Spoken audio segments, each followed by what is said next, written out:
Si vous pensez que l'Allemagne ne sait que fabriquer, levez les yeux. Depuis un siècle, chacun de ces chasseurs est conçu pour dépasser les limites et obliger le reste du monde à suivre. Voici l'évolution condensée de la puissance aérienne allemande de 1915 à l'ère du supersonique.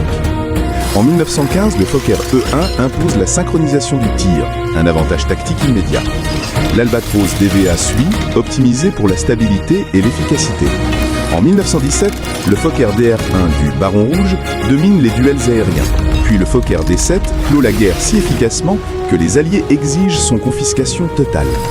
Dans les années 30, le HE-51 ouvre la reconstruction, mais le Bf-109 devient la colonne vertébrale de la Luftwaffe. Rapide, précis, conçu pour gagner. À ses côtés, le Bf-110 fixe le standard du chasseur lourd.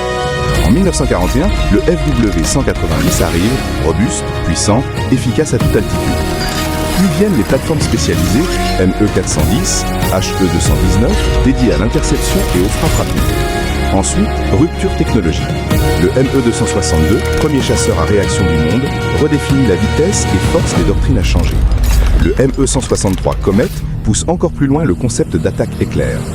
En fin de conflit, TA-152, HE-162 et DO-335 testent moteur extrême, configuration inédite et aérodynamique poussée au maximum. Après-guerre, l'Allemagne adopte la doctrine OTAN avec le Panavia Tornado, multi-rôle, aile variable, fait pour pénétrer les défenses lourdes. Puis arrive l'Eurofighter Typhoon. Supersonique soutenu, capteur fusionné, avionique stratégique, conçu pour dominer l'espace aérien moderne.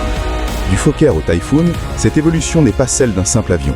C'est celle d'une doctrine, froide, précise, et toujours un pas devant l'adversaire.